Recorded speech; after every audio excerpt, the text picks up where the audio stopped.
Assalamualaikum. Hai adik-adik. Eksperimen mudah kali ini ialah air pancut. Bahan dan alatan yang diperlukan ialah beg plastik, air, gelang getah dan penyedut minuman.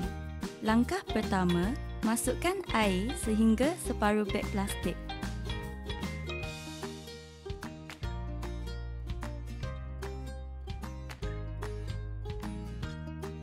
Kemudian, masukkan penyedut minuman dan ikat.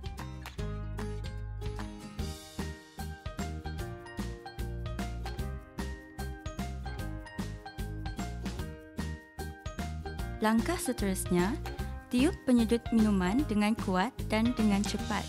Lepaskan mulut dari penyedut minuman. Lihat apa yang terjadi. Ketika penyedut minuman ditiup, jumlah udara di dalam beg plastik bertambah. Udara dan air akan berlumba-lumba untuk memenuhi ruang yang kecil.